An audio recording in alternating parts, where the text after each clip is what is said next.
The dark 11th hour draws on and sees us sold to every evil power we fought against of old. Rebellion, rapine, hate, oppression, wrong and greed are loosened to rule our fate by England's act and deed. The faith in which we stand, the laws we made and guard, our honour, lives and land are given for reward. To murder done by night, to treason taught by day, to folly, sloth and spite, and we are thrust away. The blood our fathers spilt, our love, our toils, our pains, are counted us for guilt and only bind our chains. Before an empire's eyes, the traitor claims his price, What need of further lies? We are the sacrifice. We ask no more than leave to reap where we had sown, through good and ill to cleave to our own flag and throne. Now England's shot and steel beneath that flag must show how loyal hearts should kneel to England's oldest foe. We know the war's prepared on every peaceful home. We know the hell's declared for such as served not Rome.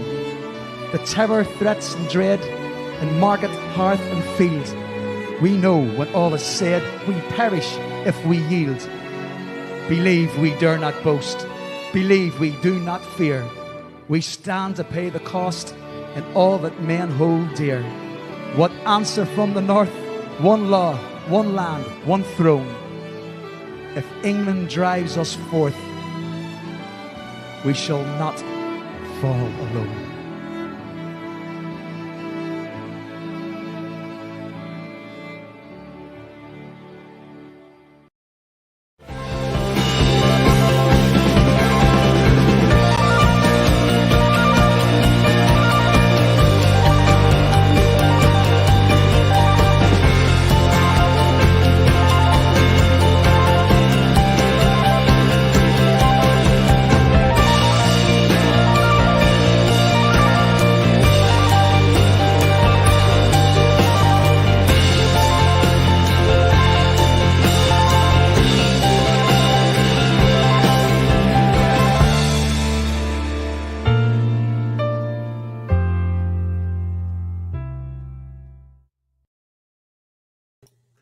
Well, hello. Welcome to another Restore Live. Restore Live going out on a Wednesday evening.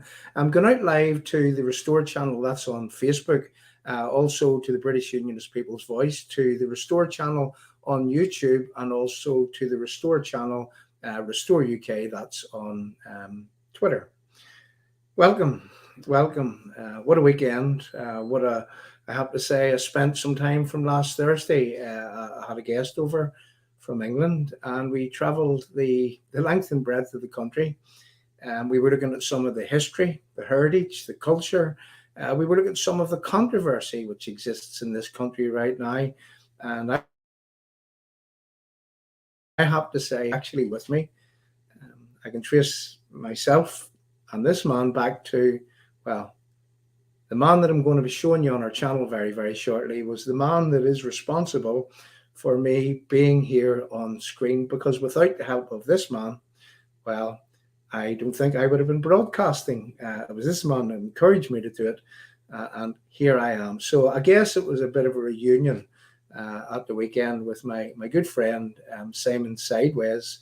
He's a man from England. He's a patriot. He's a man that loves his country. He's a man that watches the steady march of globalization. And he's a man that is funny, that broadcasts with great humour, I have to say. And over the past few days, from Thursday right through to Sunday evening, well, we travelled far and wide. We made several videos. We teed up, let's just say, several exposés, several documentary-style videos, which Simon's going to be helping me with. And I have to say, it was great fun whenever that we done it. Then what we did is that we went up to sometime in Belfast. We visited some friends in and around the Sandy Row area, and then we went to Ballymoney, County Antrim, where we celebrated the way that our culture normally celebrates. We spent from Friday to Sunday in Ballymoney, having a bus trip to a place called Ballyclare, where the Royal Black Preceptory was walking. And I have to say that we enjoyed every single bit of it. And I have to say, because I know that there were people on this channel that would have seen me on Saturday. Well, all I can say is, excuse me, too many Guinnesses. And I hope that I made sense. And I hope that if you ask me any political questions, well, I didn't go on too much, because sometimes with the Protestant porter, and that's the Guinness, well, I get annoyed about things. and sometimes I get annoyed even worse when I have a few Guinnesses in me. So, all said, we had a wonderful time over the past few days, and really, what we're here to do this evening is that we're here to look at some of the things that myself and Simon had actually done. Well, we're going to look at one thing. I cut one video last night. I made it sensible. And this evening, what we're going to do is that we're going to play live myself and Simon Sideways whenever I took him to somewhere of huge historical significance from the year in 1914, and that was in Larne. And well, as you watch this video that's about to come, well, you'll understand why that it is that we were there. And well, let's listen to the chat between myself and Simon. Now, this goes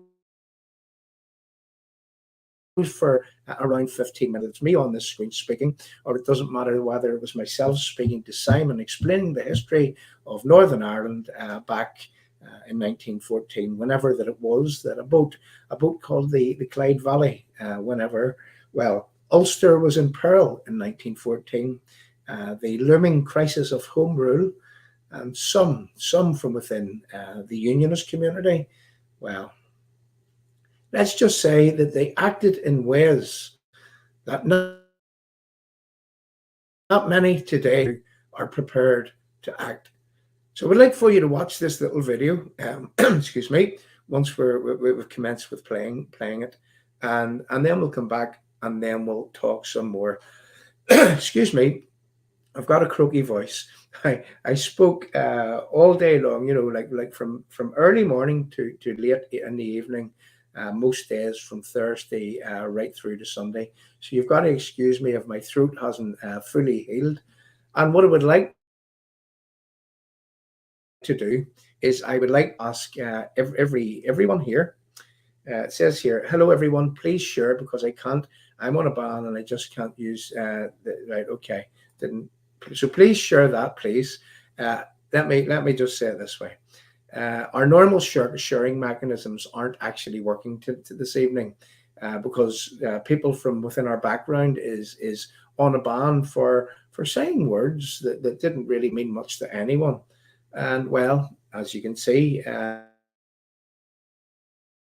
we've all had victimized by the social media giants for saying what it is that we see, for pointing out the corruption that exists, and for telling the truth, for talking the truth. Well, what was it that Orwell said? He said that in times of universal deceit, telling the truth will be a revolutionary act. And well, that makes us revolutionary. So what I would like to do is I would like to ask each and every person on our live chat if you could make a special effort this evening to tag people into the live chat, to share this channel far and wide, from the Restore UK channel on Facebook, also from the British Unionist People's Voice. If you could make it a point to go and to share this, to share it to your own channel, share it to closed groups, share it to wherever you can, in order that people can see, well, they can understand just like we did, and they can see some of is responsible for, and how that it is that I'm here as a result of the man that you're about to see in this video. So here we go, and I hope you enjoy this video, and I will be back after this video. It doesn't last for that long, but sure, tune in to what it is that this man and myself is talking about, and understand why that it is that this was our first port of call last Thursday morning whenever Simon arrived from England. So here we go. I hope you enjoy.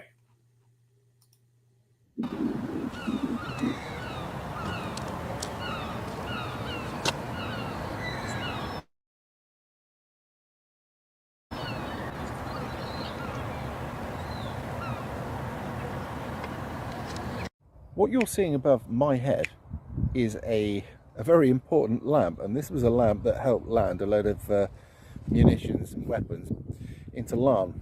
Right behind me now, I'm going to turn the camera, is the port of Larne. Now, I've come in there before on a ferry. As you can see, there's a ferry dock there now, but this plaque commemorates the landing of munitions, weapons, In 1914, this is when it was run, the whole country of Ireland was run by the Brits, by the way. This is before they had the division and the counties were separated up. However, why did they know that they needed to land weapons then? Yeah. There was a thing called Home Rule, and what Home Rule actually meant was that Ireland really wanted to rule Northern Ireland and Ireland itself as a whole, and wanted to separate us away from the mainland, from government, from Westminster. So generally that's what the Home Rule was all about. So Carson, the founding father of Northern Ireland, well, what they did was they raised an army, they called it the Ulster Volunteer Force, and they landed these weapons which came in from Germany. And you know, it says here that these weapons actually landed on the 24th of April in 1914. Now if you take the foundation of Northern Ireland, and the reason why the foundation of Northern Ireland happened was because that the Ireland per se, they became the Free State. They separated away from the British Isles. You often hear people talk about partition, Simon. Well, that's what partition was, is where Ireland actually left the rest of the British Isles, let's just say. There was England, Scotland, Wales, Northern Ireland from 1921, and Ireland had actually partition separated. That's the terminology. How many counties are in the north? Well, there's now 6, but there used to be actually 9 as part of here. But the deal that was actually done with Carson was that to take 6 counties, not 9. And there is rationale for that. What they say is that there was a lot of, let's just say, nationalists or Catholics within the other 3 counties. And what they feared then was that they would not have total domination in Northern Ireland, and that was the reason and the rationale for that. What we've had is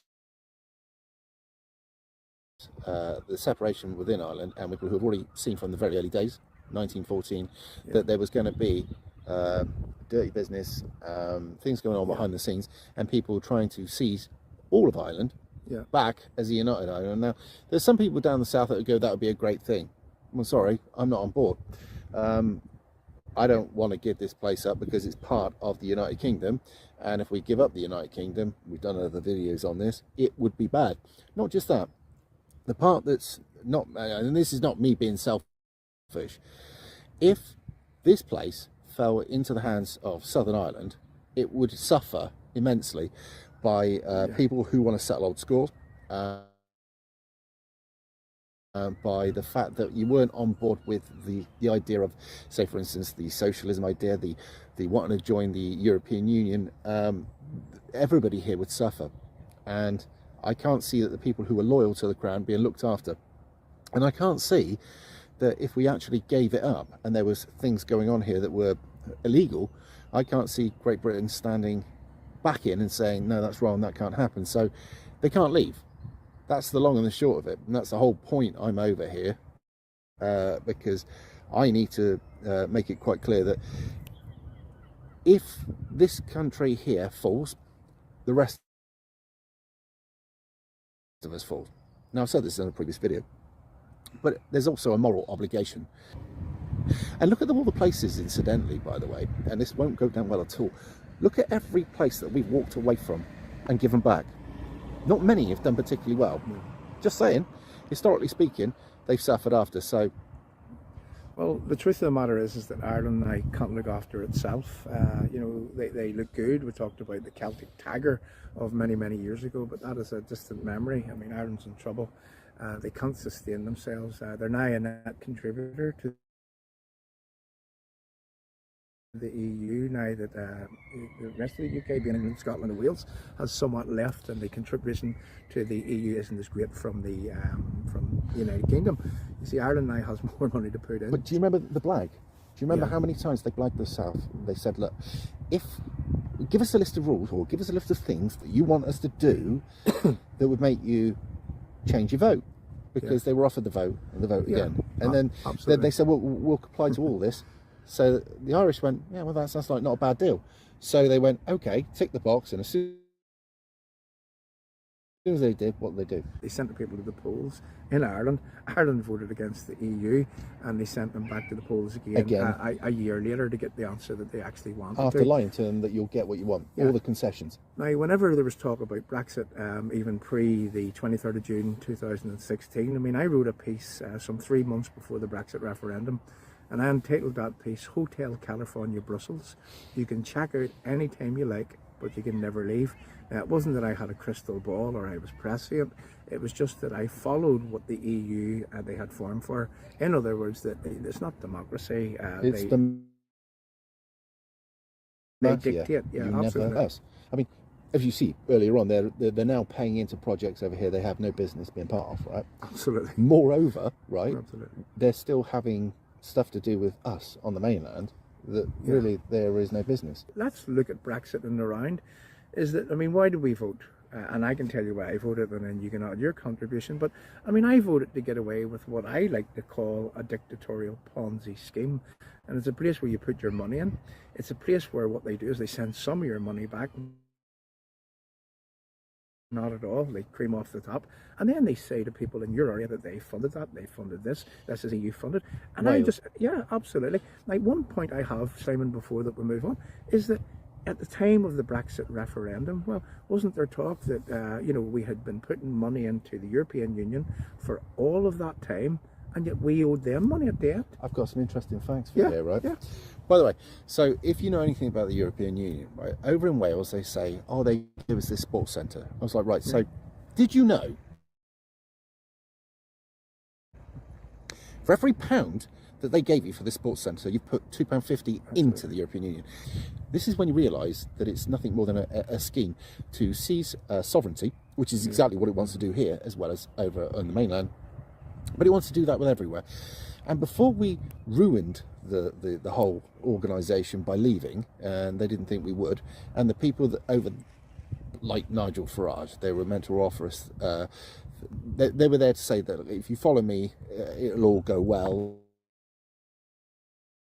and we'll leave and it'll all be tactics they put on us, they assumed would win. And then what would happen is we'd say, no, actually, most of us don't want to leave. And they go, there's your democracy, you've had your democracy. Oh, incidentally, now we're nicking your sovereignty because we're now turning into a super state. Well, anyway, this didn't happen. They're a little bit pissed at us about this. And this is why England's being punished at the moment. Yeah. If you want to get stuff in, not so good. If you want to get out, especially at holiday, not so good.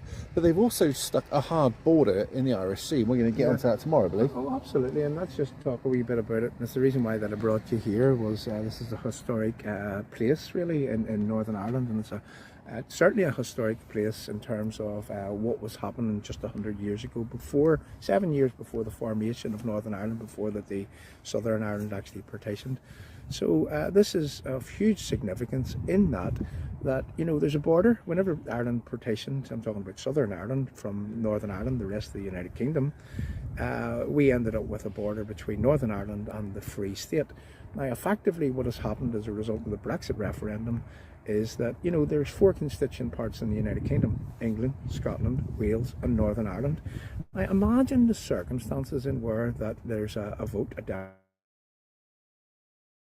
democratic referendum, and that Ireland are included in that vote. Everybody ticks the box. 17.4 plus million people voted to leave the EU, and yet their democracy was denied to Northern Ireland in that 3 constituent parts, England, Scotland and Wales, was treated completely differently from Northern Ireland. Now, effectively, what has happened in Northern Ireland is that we now have a border between us, and pointing out that way, which is Scotland.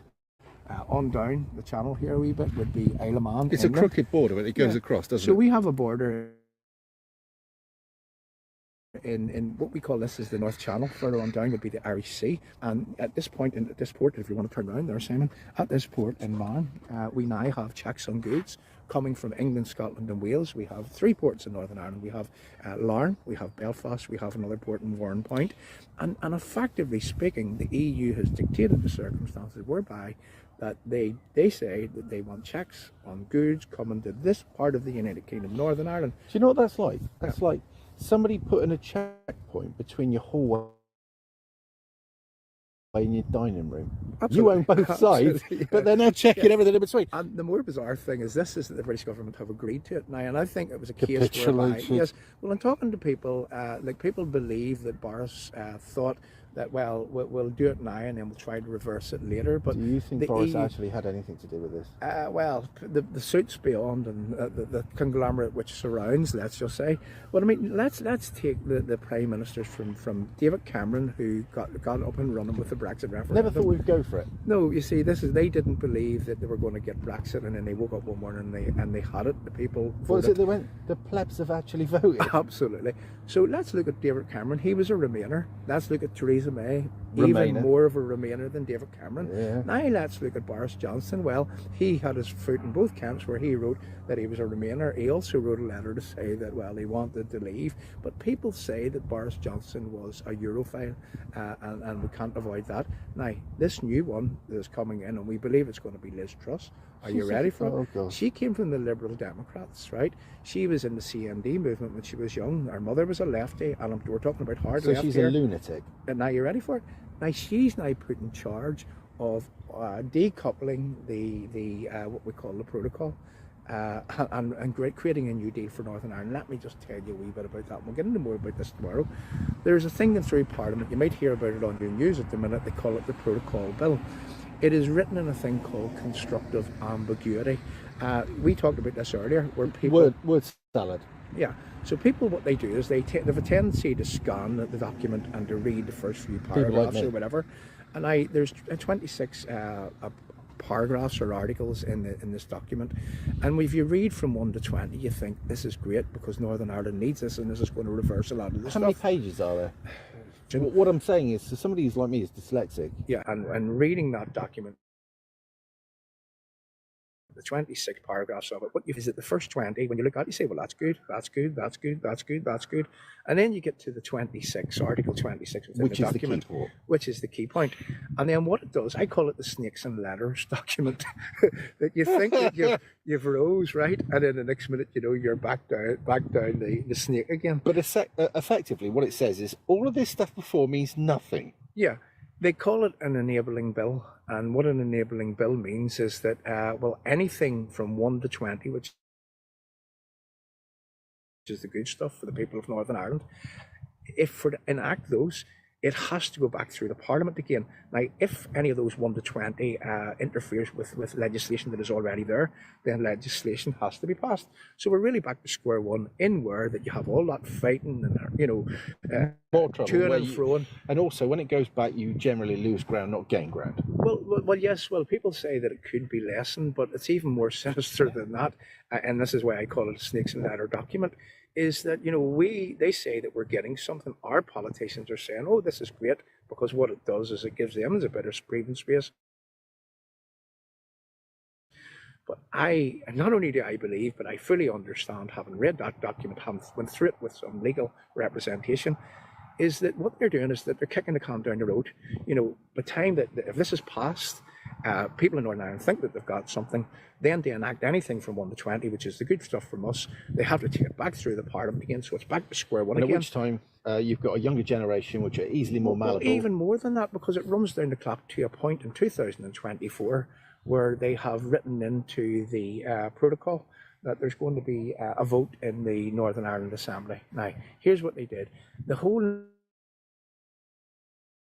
Northern Ireland Assembly was set up that it had to be cross-community voting. In other words, if you can't please both sides, you can't do it. It's as simple as that. You have to arrive at an equitable solution for both sides. But what they have done is they have removed the cross-community portion of what is written in the Belfast Agreement to allow for that vote to take place in where that it's a majority rule vote. Now, here's the reality, Right. is that there's a conglomerate of left-wing liberals, Europhiles, and even people from within our own community that want to remain Capitulators. part of Europe. And what they will do in 2024, they will vote in that assembly to keep that bill. We can't not defeat that as unionists because we don't have enough people that want to out of the European Union. Right. So we can't vote it out. But when that happens, effectively, you're not part of the UK anymore. And it's even more sinister than that, is that then what happens is that once they do that with us, Nicola go to Sturgeon Scotland. demands the same. Nicola Sturgeon is waiting, ready and But able. she hates us anyway. They do, but what they're doing is they're waiting for the settlement to actually occur here in Northern Right. Ireland. So let you take up the slack. They want the same. Right. Yeah. They want Brilliant. the same. So this is, now you see, this is again constructive ambiguity written in words which look fine, which mean different things, which mean everything to everybody. But when examined, this protocol bill, well, we often say that if we don't defeat this, well, it's going to defeat us. Now here's the real problem, Simon. Remember what Northern Ireland was all about. Remember what the conflict in Northern Ireland was all about. Remember why these people landed these guns 100 years ago. Because they weren't listened to. They wanted to remain part of Britain. Yeah, they wanted to be British. They've got a British birthright. You know, the last thing you want is trouble again, right? Well, this is what I'm saying. There are people out there, I'm sure, somebody out there that will go, sod this, I'm going back to the old ways. Well, here's how that it looks to the onlooker, and I'm talking about even ordinary people are saying this right now. Well, hang on a wee minute. To give the Republicans a leg up, what they did is they moved heaven and earth and give you a to leg allow down. for all these mechanisms to allow them to be part of the system, to let their prisoners out of jail, you know, whilst they had a private army, still allow them to be part of a government, even though that they were Which still, also made all the victims of their crimes. now they're second-class citizens. They don't matter in the equation anymore. But that all happened back then to give. Admittedly, I've got to give it a little bit of impartiality. They let loyalists out and provos. Look, here's my stance, and I'm saying this to the people: is that I would rather that there was a settlement in where that everybody was catered for, you know, and we should be dealing with the needs of people, not the wants of extremists. That's just how I see things. Yep. Now, if there's going to be a settlement, it has to cater for both sides of this community, because remember, this conflict in Northern Ireland was all about land, and it was all about identity. And you know, if it happens that the people from Northern Ireland are taken away from the rest of the United Kingdom, mark my word, there will be people that will want to go back lifting guns again. Yeah, and that is why we're pointing this out. Anyway, there's a lot more to follow. Keep tuned. Claim UK. Oh, sorry, Restore UK. Restore, sorry. Yeah. Because you talk to Reclaim, don't you? That's why I'm getting confused. We were Reclaim. We were doing stuff with people in England. But, you know, follow us on YouTube. Follow us on Facebook. Follow us on Twitter, Restore UK. And I have to say, look, we do talk a lot about the Northern Ireland conflict, but we also talk about world affairs, global affairs. We talk about, really, what are we pointing out? We're pointing out corruption. We're pointing out bad law. We should at some point get into, by the way, America's input on the Troubles. Well, that'll be another story. Yeah, we do documentary style videos, and we've been doing that for a very, very long time. And one of the documentaries that we've done not too long ago, and we'll not spoil it for people because you and I can talk about and do some things on it, but it was CIA interference in Northern Ireland from, we can trace before, and we can prove conclusively that the Americans were stirring the pot here for many, many years. I've learned so much. Yeah. It's amazing. Anyway, we're off. There'll be more tomorrow.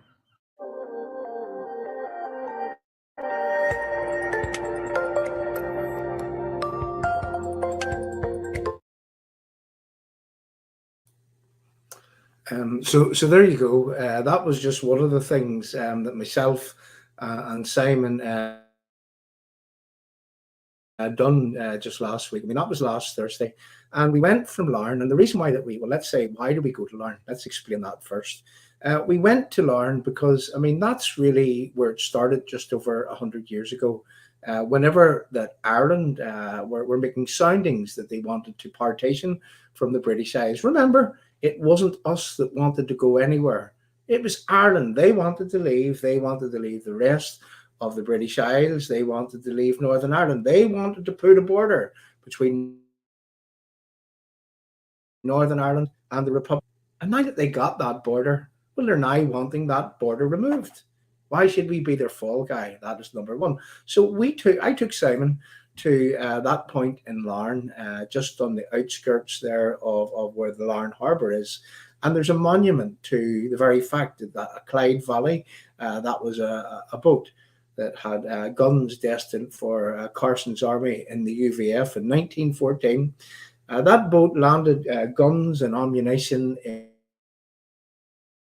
in Larne. I went to Donaghadee, and there's a winch there in Donaghadee. Now, we've also done a video in Donaghadee just to show where they landed the guns there, and they used the winch that is on the Donaghadee harbour to actually winch the boxes of guns and the munitions up onto the harbour.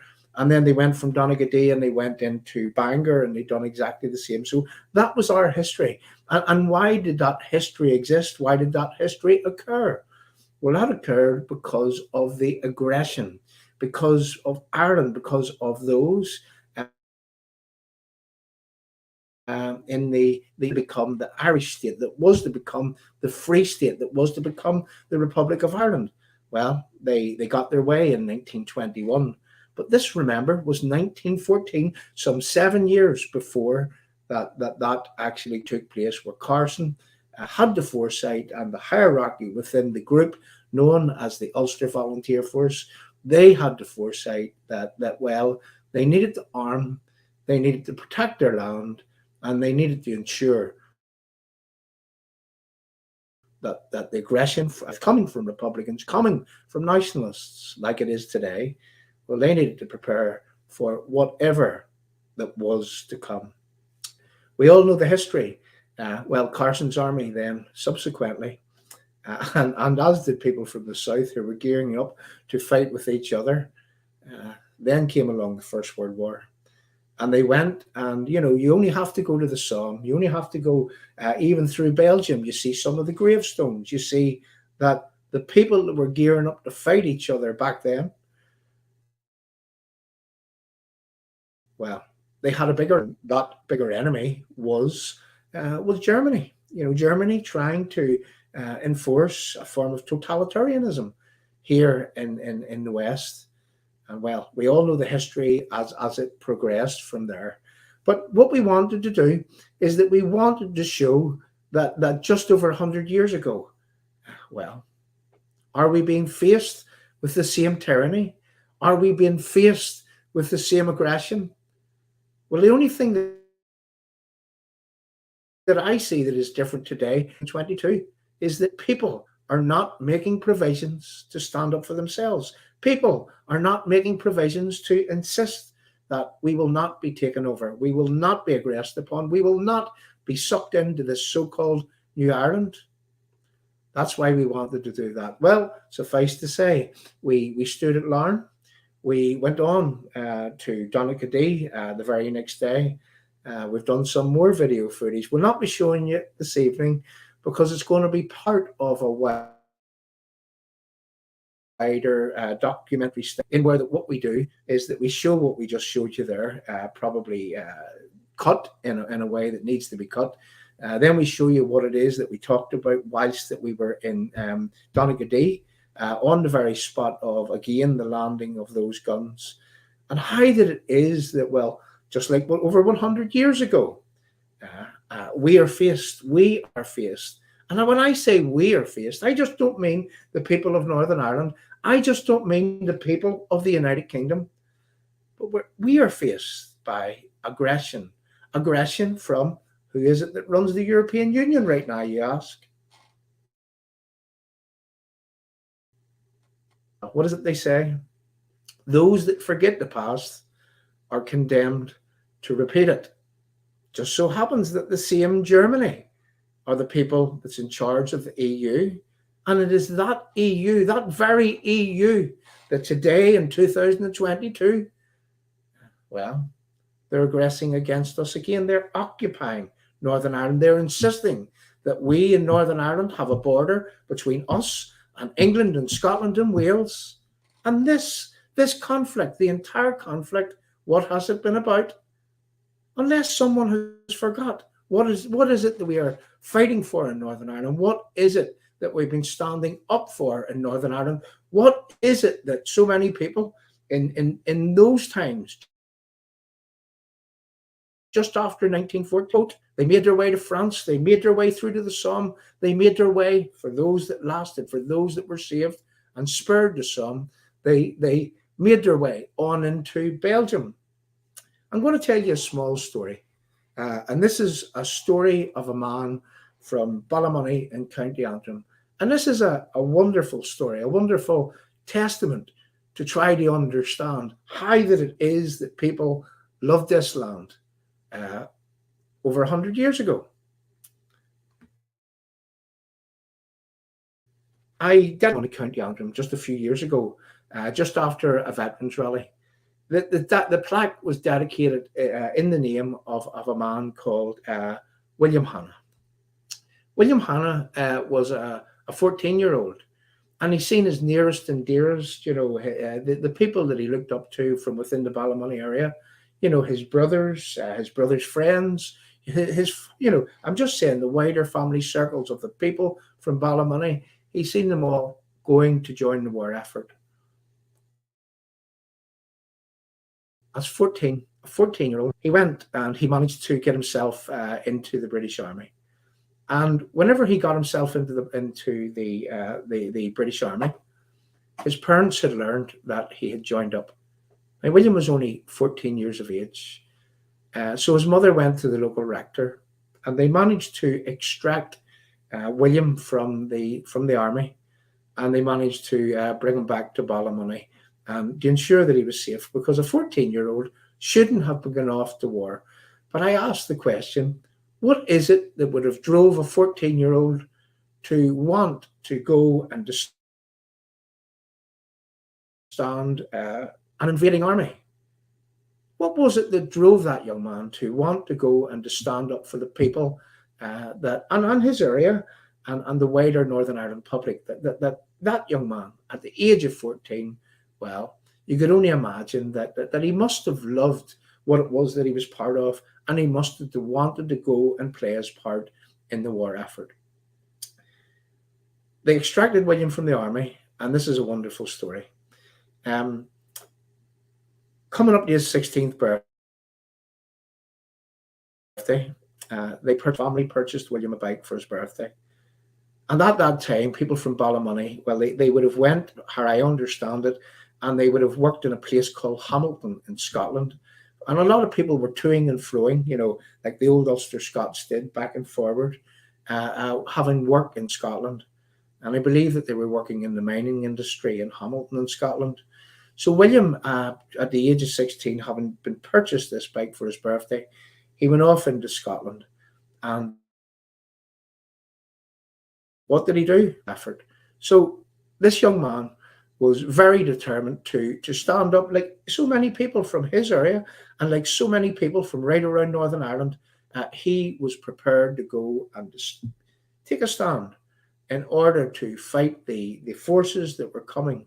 That was the Germans, and where they were taking over most of Europe, and he wanted to go and to make a stand. I think of a phrase that you see right across the Somme whenever you go there. I think of a phrase that you see right across Belgium whenever you go there, on the graveyards, on the monuments. Greater love hath no man than a man that would lay down his life for his friends.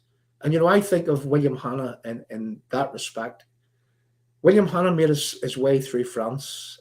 He made his way through the Somme. He managed to, he survived the Somme like so many others didn't.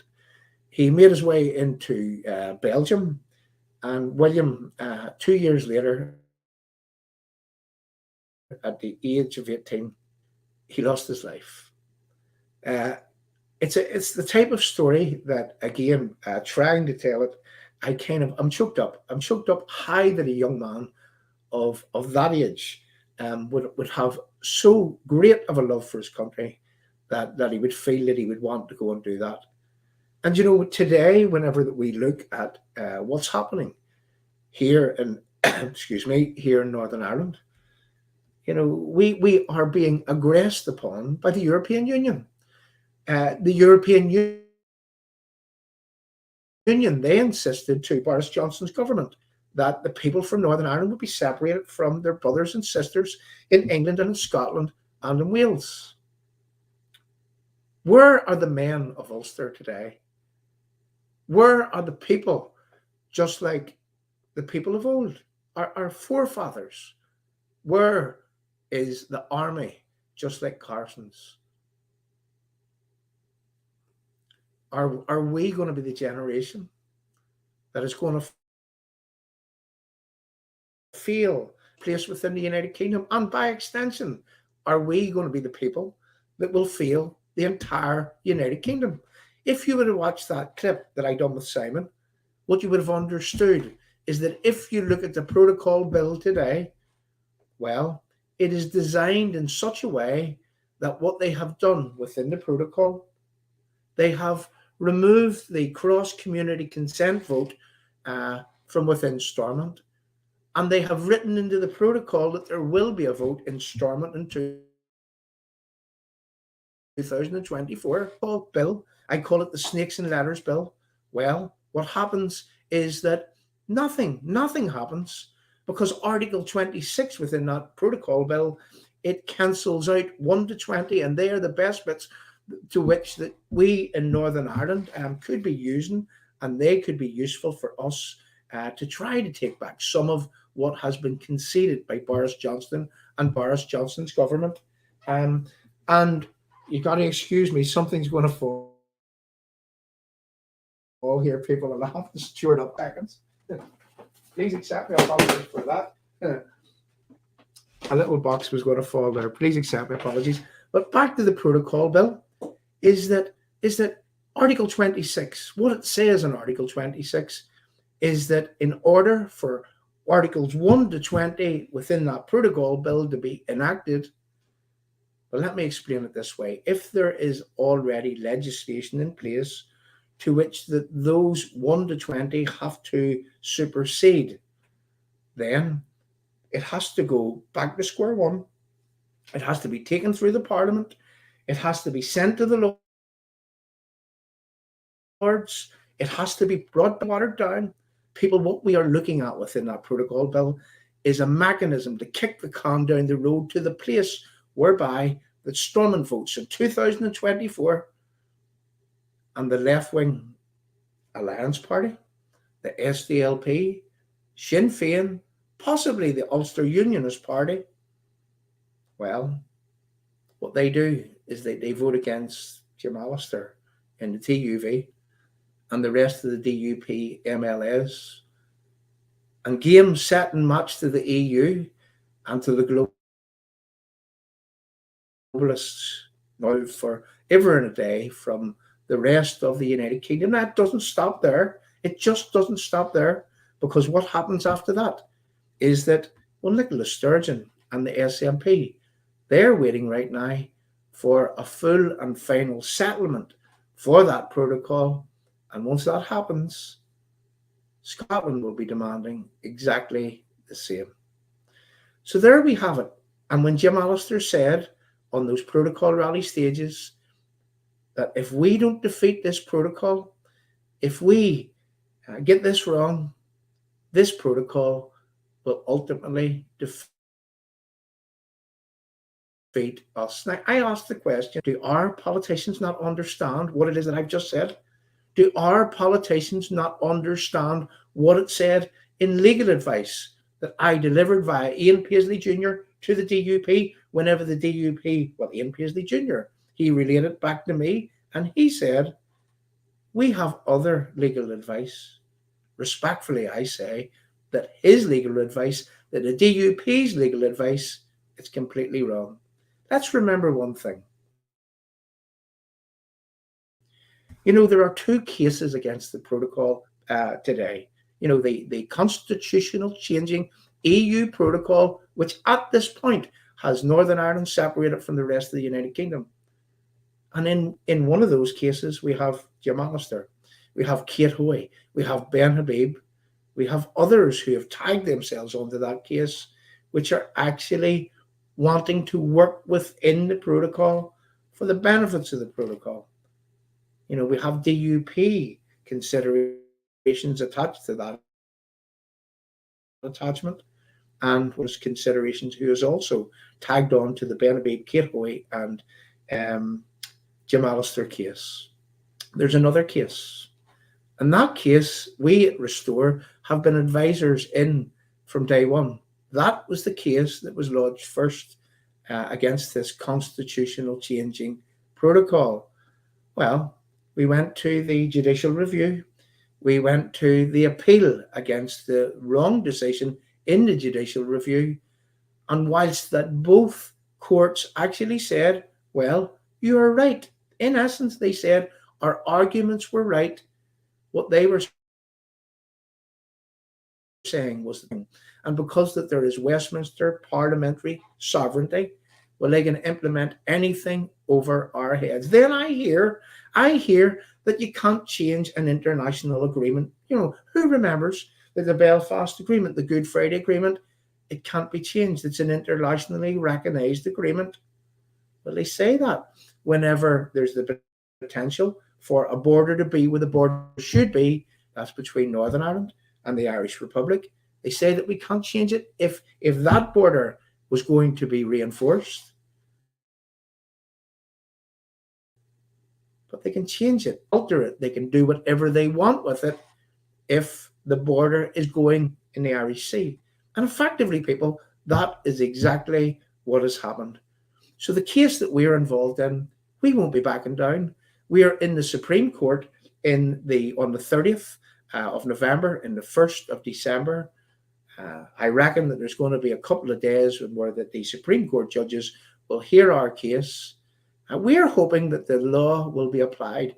We are hoping, because we are the last line of defense against this protocol, and seemingly our politicians, those that claim to represent us, with the exception of Jim Allister, because he's involved in a similar case. Well, our politicians, those that claim to represent us, what are they happy with? Let me explain. What was it Jeffrey Donaldson was saying at the time of the protocol rallies, the anti-protocol rallies? He said the protocol has to go. He said that the democratic right of the people of Northern Ireland must be respected. Or did he say should? I correct myself. So Jeffrey Donaldson in the DUP was suggesting that the protocol had to go. The minute he got our vote, the minute that he got your vote, he went to the Great Hall of Stormont with the people that were elected. And then he said, we need to deal with the issues around the protocol. So now the protocol didn't have to go. He was only wanting to deal with the issues around the protocol. And we heard Mr. Poots on the Nolan show saying that he was happy keeping the Poots posts at Larne, at Belfast, and in Warrenpoint. Effectively, people, and this is the protocol bill. Effectively, what it means is the border between us in Northern Ireland and Southern Ireland, that's the Republic of Ireland, effectively, that border has been physically lifted. That border has been placed at Larne, at Belfast, and at Warrenpoint, in where Poots posts will be checking goods destined for the EU coming through Northern Ireland.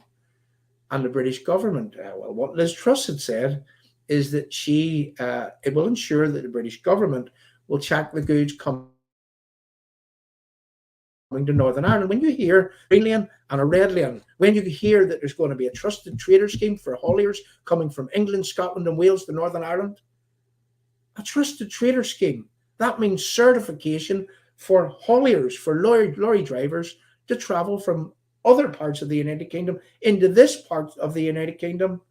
People, waking up.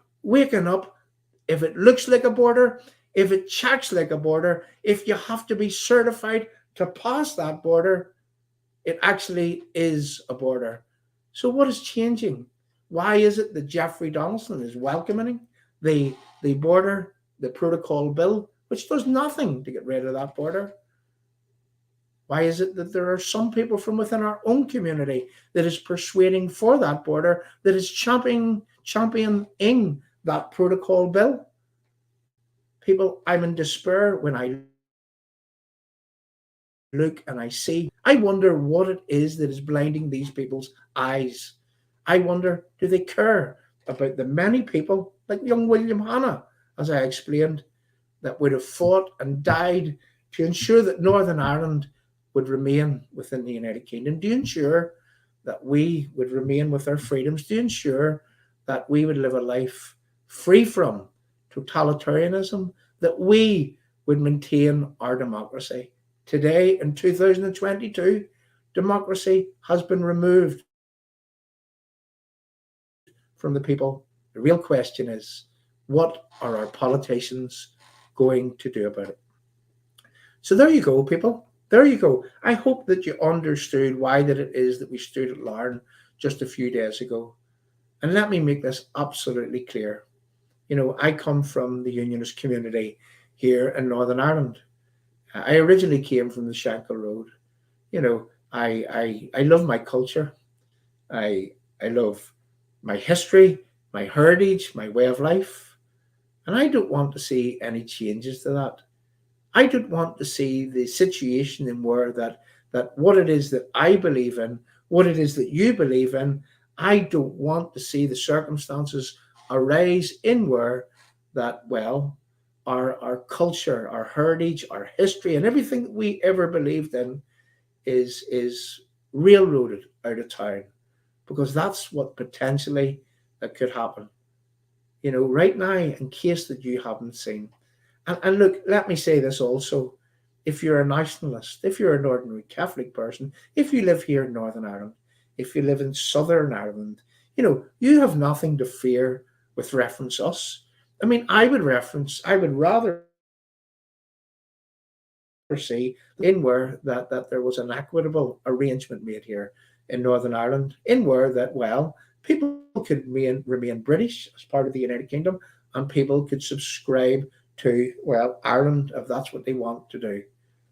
Where the real problem lies, and where the real problem lies for both of us, is that the EU dictatorial Ponzi scheme, well, it means us all harm. It wants to take away your identity.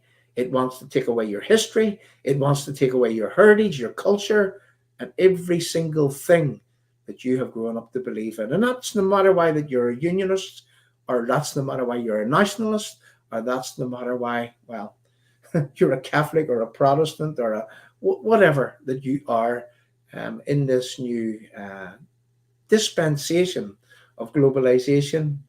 Well, what are they seeking to? From a professor from within the George Mitchell Institute for Global Peace. And this was delivered to me by way of a text message one day, in where that he said that America for the Americans, that Ireland for the Irish, that Britain for the British. He said that it was unchristian, it was pernicious, and it was politically dangerous. And they call this group, it's located in Queen's University, and that came from a man called John Brewer, directly to me.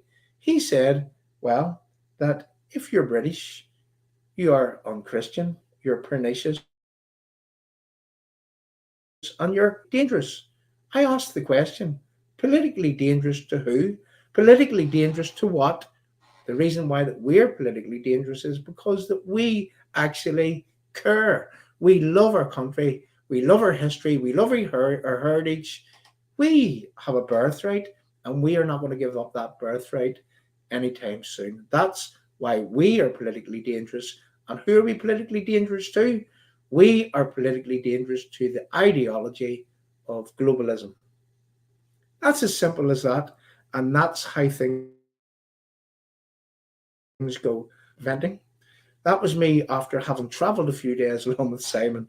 That was me, I have to say, after going and doing some of them videos, standing in Larne, understanding where it started, understanding that people back then in 1914 would never have let this happen, understanding that those people would have gave their lives, those people, they wouldn't have been bought with money, those people, they wouldn't have turned a blind eye whilst their country was being handed over to this so-called New Ireland. We need to adopt the spirit of 1914.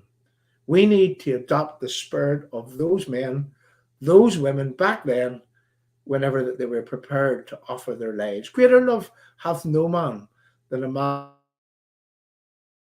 the brains.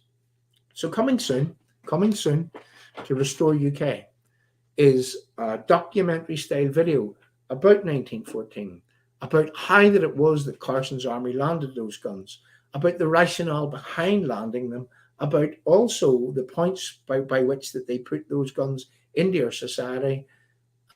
And those people meant business. Those people really meant business. They were not prepared. I'm going to give you a quote from my childhood, something that I seen written on a wall in a place called Ballywalter. Every time, it said that we will not forsake the blue skies of Ulster for the cloudy grey skies of an Irish Republic. And that is the spirit that we need to adopt today. I often look at people and I often try to understand, people that has lost family members, people that has been attached to security force members who stood up against terrorism all these days, people who had family members that went and fought in those wars. I often have a look and try to think, where are those people? Those people not speaking out. Why are those people not standing up for this country? If I have anything to do with it, well, we need to win those hearts and minds. We need to turn those hearts and minds. We need to give those hearts and minds confidence to speak out, to stand up, and to insist that Northern Ireland and its place in the United Kingdom is going nowhere anytime soon. So there you go. So anyway, after that we did the Larne event, after that we did the Donegal Day event, on the way to Larne, we were doing 3 subjects just the other day. We looked at the Carson's army, we looked at the landing of the guns, the reason for landing the guns, the very fact that there was aggression, the Home Rule, and that Ireland wanted to govern itself, and that incorporated Northern Ireland, separated Northern Ireland from the rest of the British Isles. Some in the Westminster Parliament, well, they were championing such I'm going to say, a situation, but that's why Carson and his army actually stood up against it. So whenever that we went back and we traced the history right back, we went to the landing point, myself and Simon, of King Billy. Now we're also going to be making a small documentary with reference exactly that, that where King Billy's landing point was King William, that was King William of Orange. And how that it was that King William made his way from Carrickfergus. And not a lot of people know this, but there's a place in Belfast city centre called Castle Street. And Castle Street is named Castle Court is named because the original Belfast Castle actually stood. And that's where King William actually would have kind of made his headquarters.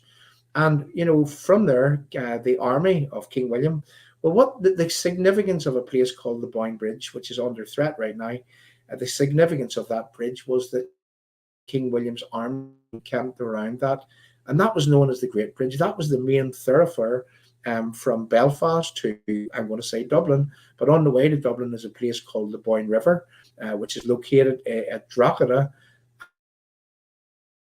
And, what we're going to do is that we've taken a couple of videos of that, and we're also going to be doing something quite wider on that very subject. And then another thing that we done, and this is something that is very, very dear to my heart right now, and this is something that we have been researching here at Restore UK for I'm going to say quite a number of weeks now, and we're quite a way along the line of making a documentary. And I'm going to say it like this, people, and without letting the cat out of the bag and, destroying what it is that we're about to do. There are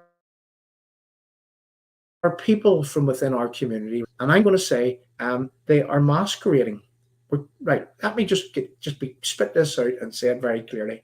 There are people from within our community, and they're women from within our community, and they are masquerading as loyalists. And what they are doing right now, and I'm going to be completely blunt about what we see that they're doing, is that they are being funded by the Irish Department for Foreign Affairs. That is Simon Coveney's office, our enemy's office. They are being funded by the Irish Department for Foreign Affairs. They are some nationalist, Republican sympathising journalists. They are producing content, let's just say, that seeks to destroy the men that would have stood up for this country down throughout the years. And they're doing this under the banner of being some sort of backbone within our society. And I'm choosing my words very, very carefully because I don't want to mention the names of these groups right now. And what they are doing, they're being funded by the Irish Department for Foreign Affairs. I'm going to say, and I have evidence of this, that they have been cheerleaded by Irish American influences. They've been sent back here.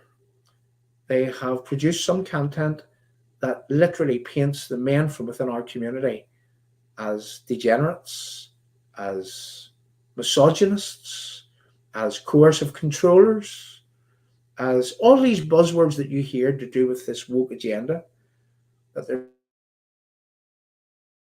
painting the men to be what had toxic masculinity, that they were controllers, that they were, well, they were anything but people that would have stood up for their community.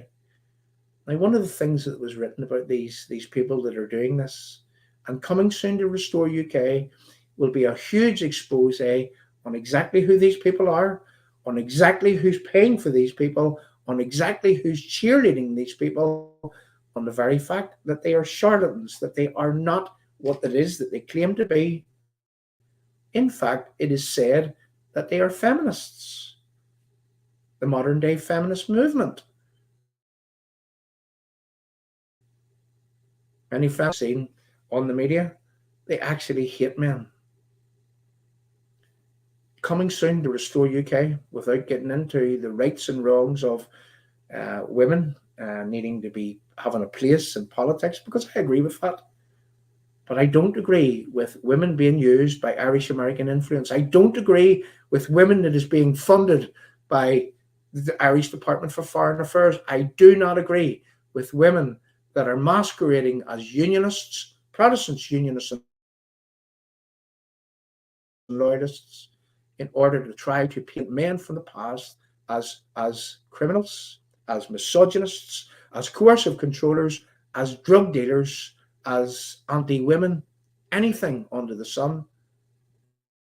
I'm going to say what we've uncovered and what we're going to be doing in the very near future is we have uncovered what looks like. Now remember, we were the people here at Restore UK that exposed CIA interference in Northern Ireland since 1984. The CIA slush fund that was slushing around in Ireland, paying for people, identifying the people with the right type of thought processes by which the Irish American interest could use.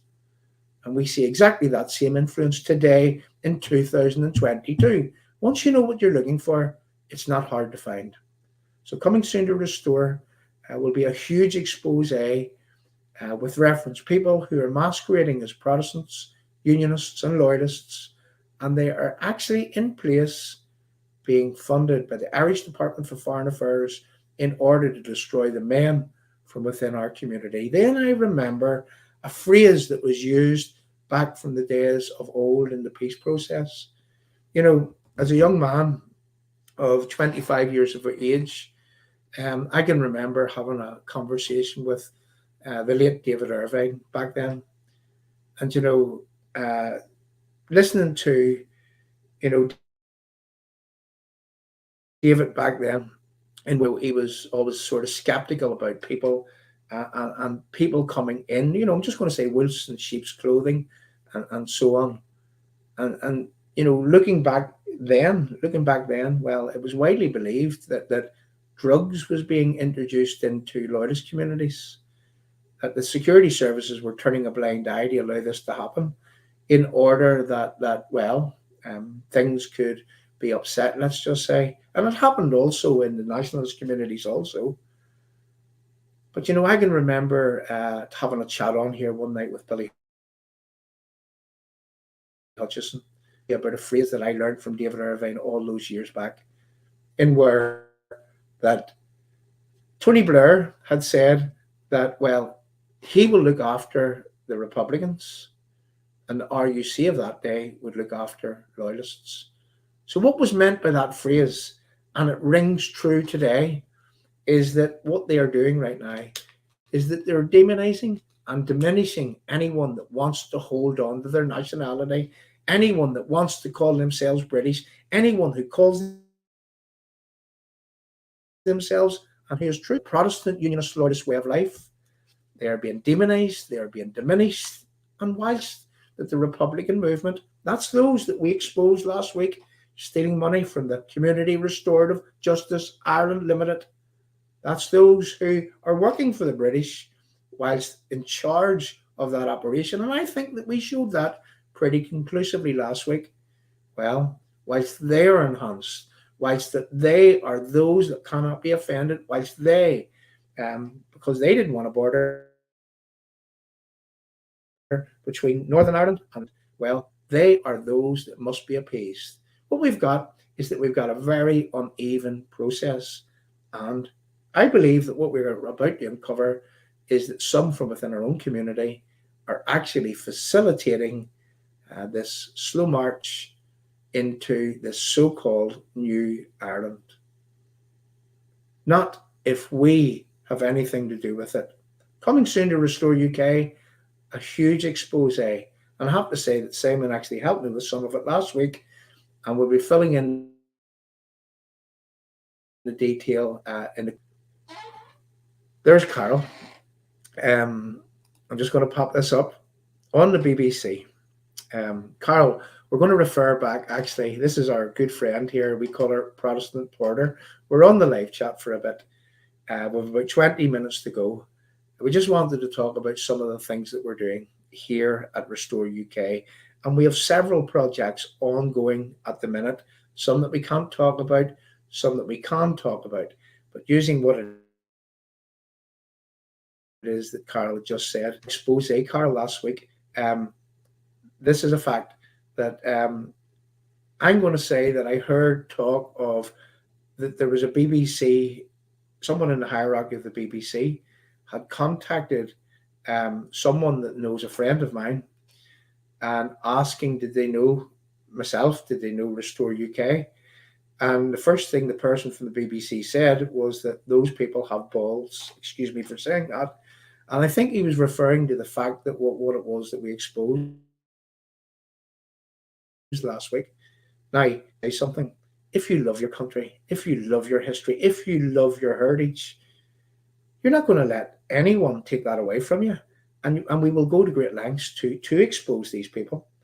And, you know, well, it was good to hear. And the furtherance from that conversation, it goes like this.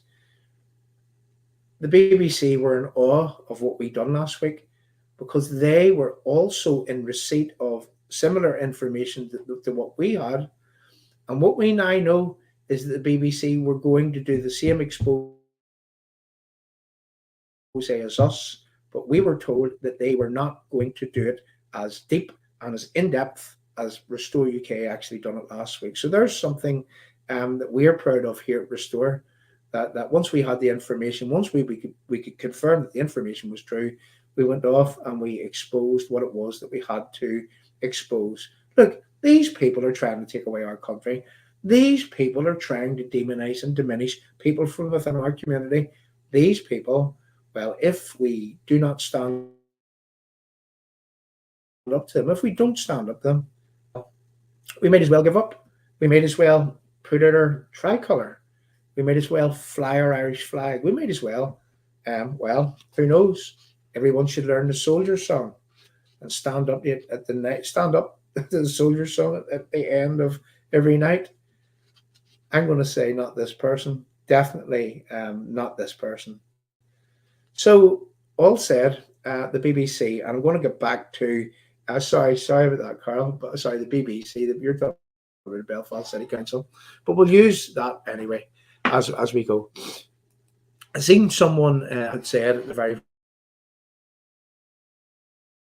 very start with reference.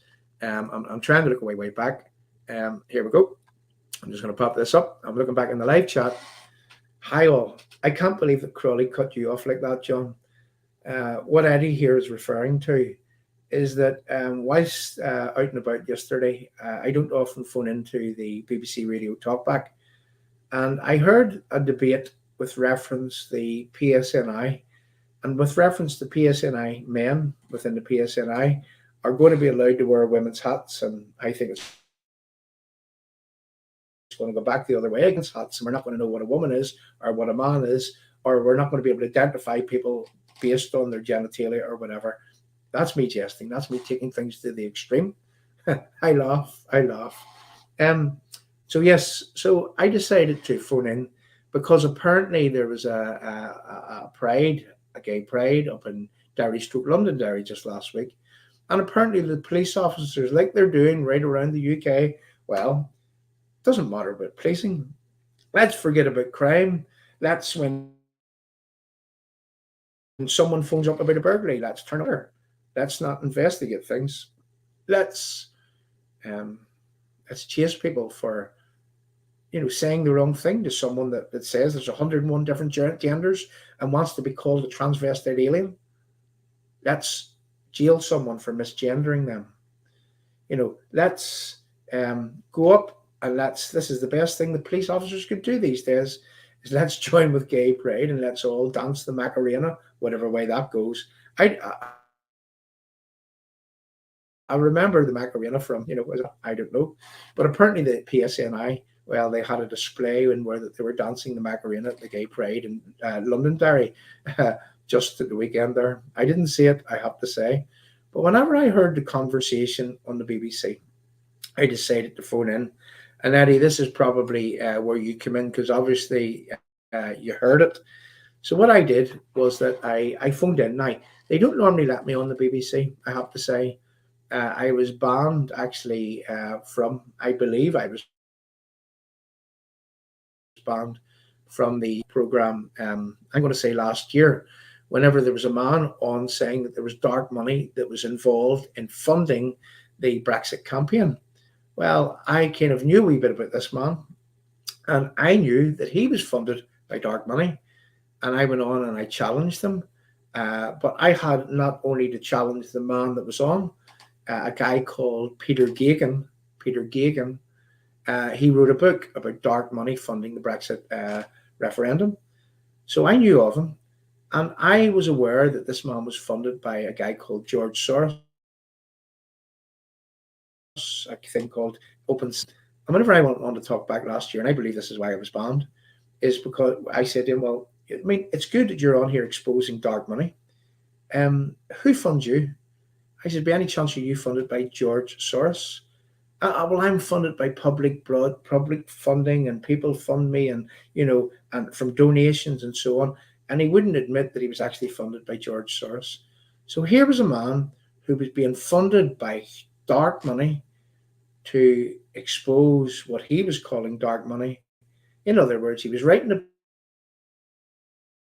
book trying to go against his political opponents. And I have to say that what we did is that we hit what he was there for, was to try to convince people that it was dark money funding Brexit. This was just last year. And well, cut a long story short, they wouldn't put me off the channel because they wanted to try to disprove what I was saying. Both that man and the guy called William Crawley, who's the presenter. Well, suffice to say, they didn't win. And it got to the end of the stream. They kept me there for about 20 minutes or so. And I have to say, on the way off, the presenter from the BBC, they said, well done. And they laughed because, cut a long story short, we diffused an attack for a man, a political opponent, an anti-Brexiteer, to suggest that there was dark money funding the Brexit process.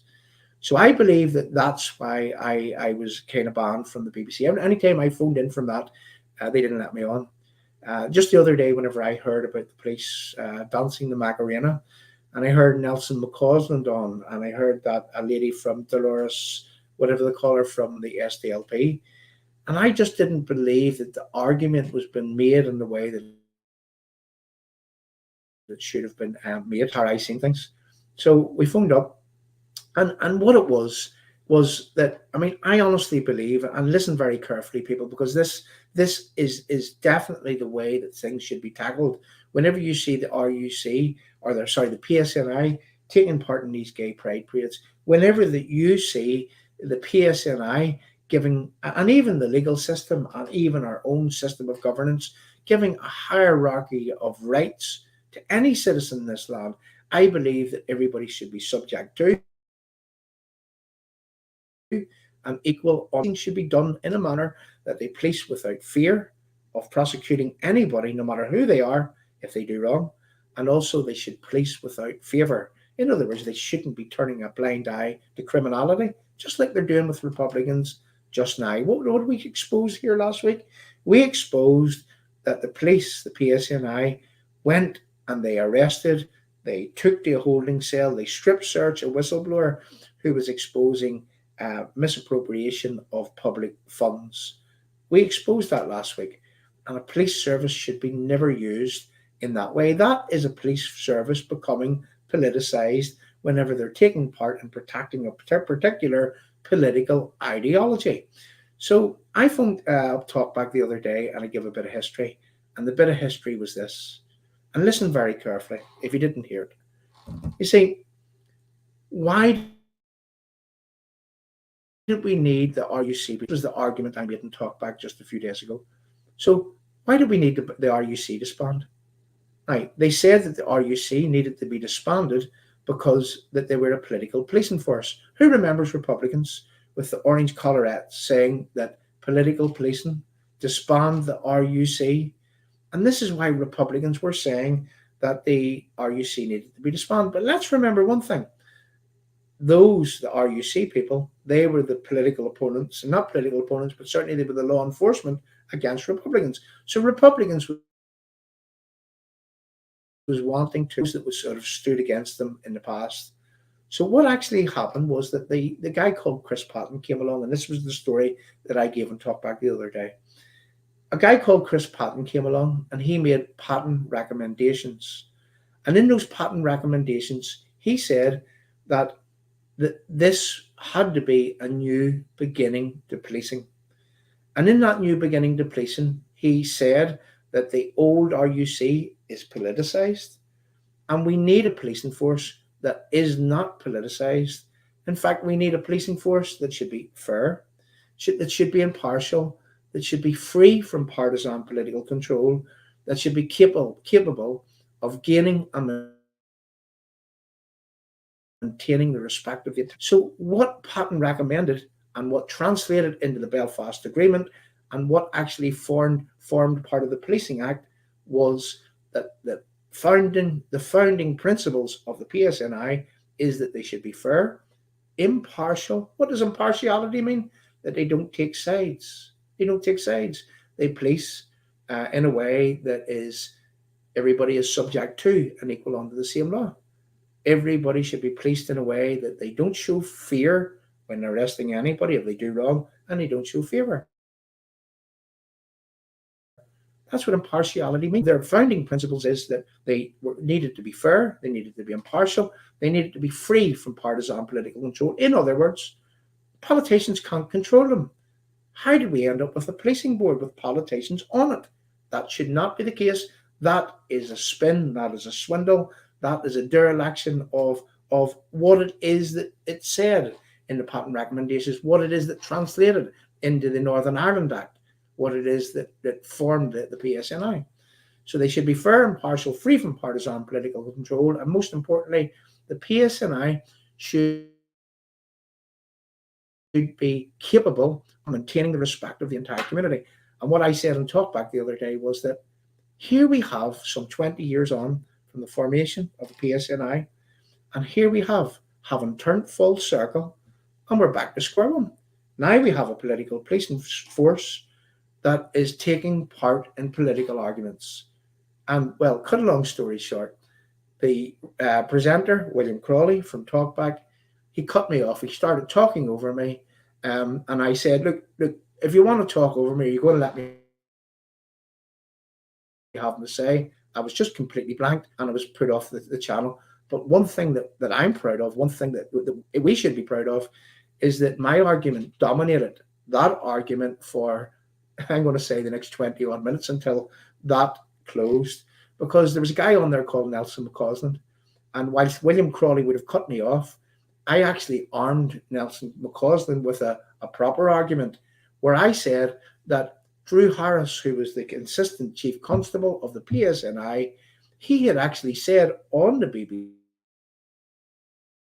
BBC, whenever question the first time that they walked in Gay Pride, Nolan says to him, do you realise that you're taking part in a political parade? Drew Harris, the Assistant Constable of the PSNI, said this.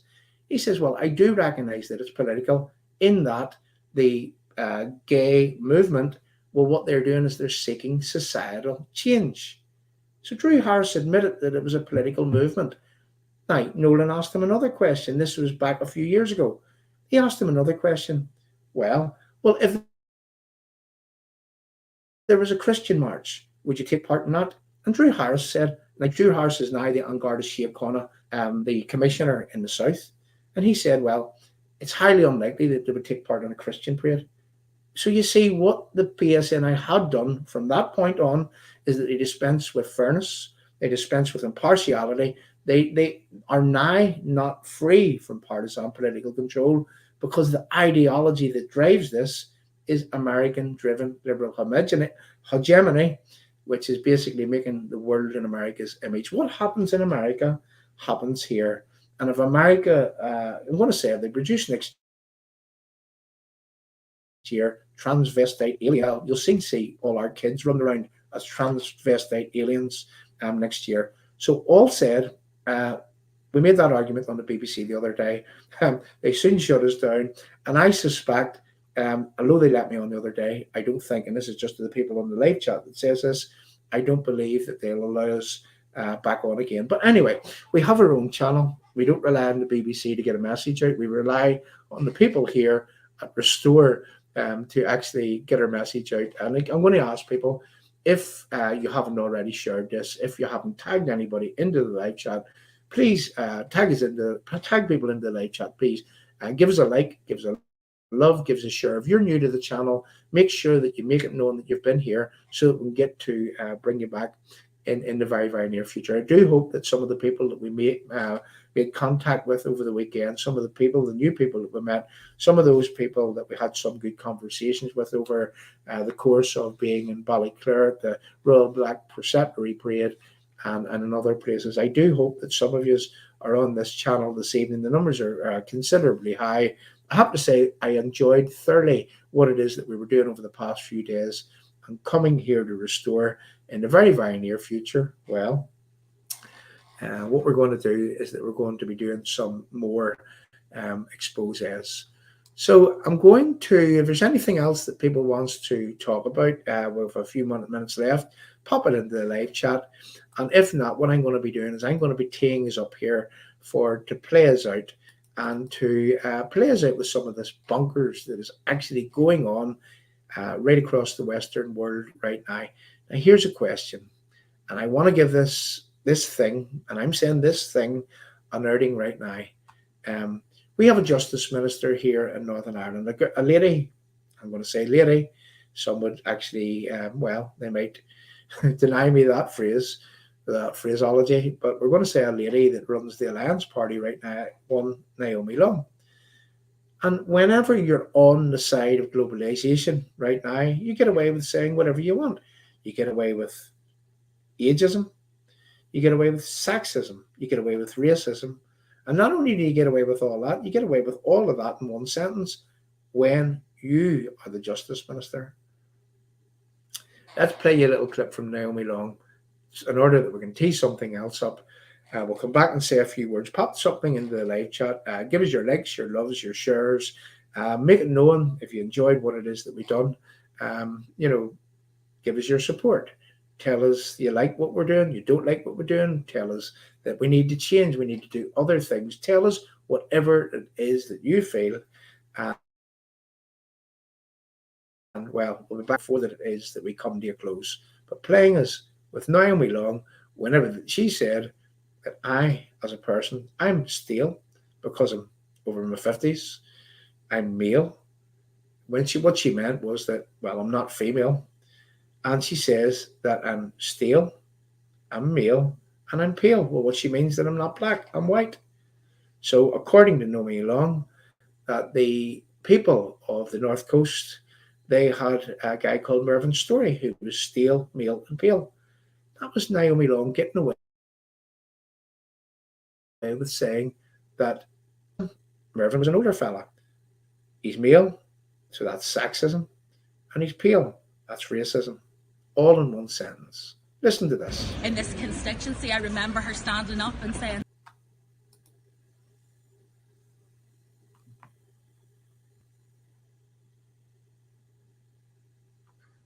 this constituency, I remember her standing up and saying stale, male, pale, and that's what this constituency has had since 1998.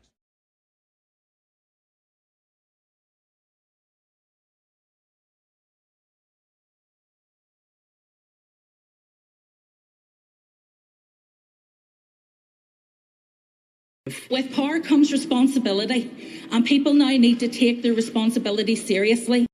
In this constituency, I remember her standing up and saying steal, meal, peel, and that's what this constituency has had since 1998.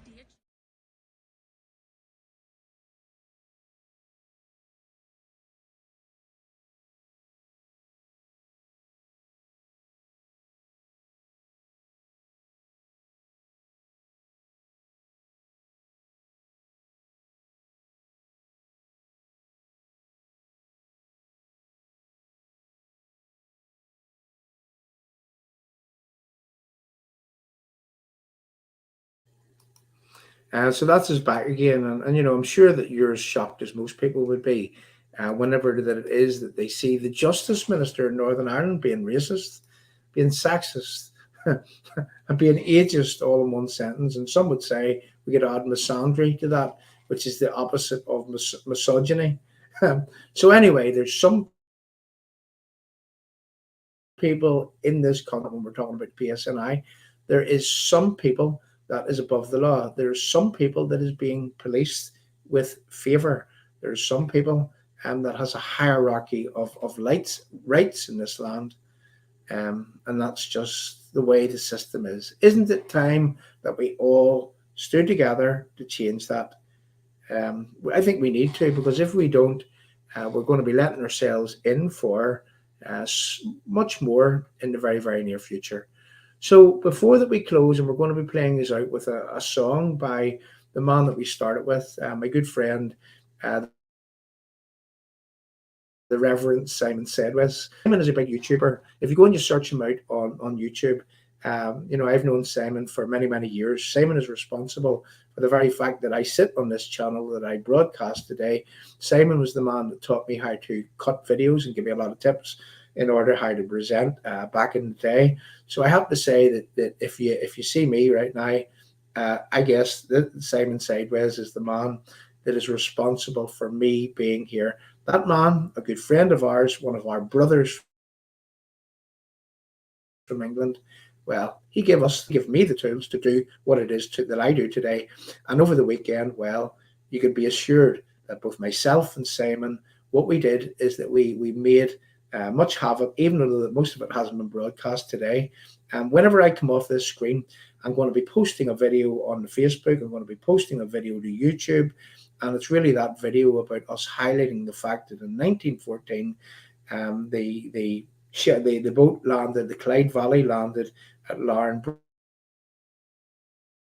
bringing guns for people in Ireland to stand up against those that would want to steal our land. 100 years later, just over 100 years later, where is the men of Ulster? Let's play us out with a little song. Let's pop up first. We'll do this before we go. So Restore UK, there's a little, did I? I probably got it wrong. I'm going to go way back. There's a PayPal link in the title to these screens on YouTube. Also on Restore UK, Facebook, the British. If you can put any money into your channel, it helps with their work. There's some equipment that Simon had suggested that we need to buy, and I have to say that we're going to purchase it. And if you can help with purchasing that material to make us more professional, well, pop something into our PayPal link. Help us in any way you can. So what we're going to do is that we're going to play us out with a song by our good friend, the Reverend Simon Sedwes. He's not a real reverend. He jokes. He makes light of things. He tells things funny. And I have to say, I think he's over 50,000 followers there on YouTube. So go across, give him a like, give him a love, give him a share subscribe to his YouTube channel. And also, I'm going to say there's a couple of videos on there that myself and Simon done last week. And coming just after I finish here, we're going to be posting some to our YouTube, also to our Facebook channels here. We're going to be posting some of the videos that we did. So I'm going to play us out with a song that was re-recorded by Simon just last year. He's a good singer. We done some karaoke just over the weekend with some of our good friends up the North Coast. And I have to say, he's a good singer. He's good crack, and I thoroughly enjoyed what it is that we done from Thursday right through. Coming soon to Restore UK. You will see it's actually started, and we're going to break this down into 2 or 3 different documentaries focusing on different areas, both here and in the United Kingdom. So coming soon to Restore, those documentary style videos from us all. As I say, if you can help our YouTube, please do. Or if you can join our YouTube, if you can help by popping a few pounds into your PayPal, please do. But once again, thank you very much for coming along, supporting us, for keeping this channel strong. This isn't our channel. This is your channel. This is your channel. This belongs to the people of Northern Ireland. So playing us out with a song that was recorded by Simon last year. Now, what I did with this song was that I altered Simon's video, and you'll see some of our own people in this video. You'll see some of our own political leaders in this video. But watch this video very carefully and understand what a talented man that Simon actually is. Good night, people. And thank you very much once again for coming along. I looked outside. What did I see? A little bird. He looked at me. I lured him close. With a piece of bread. And then I smashed. His little head. The moral of the story is. You want some head. You need some bread.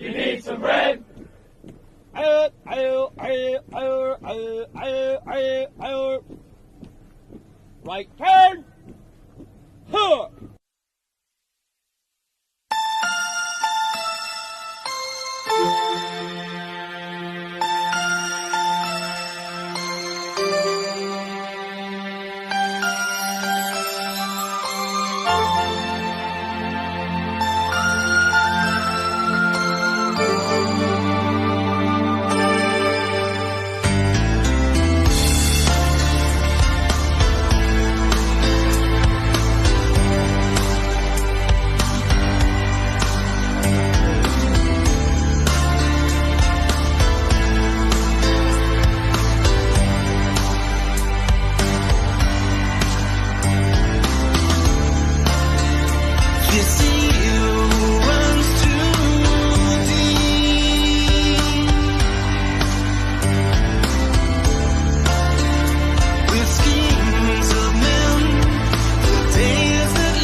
me. He looked at me. I lured him close.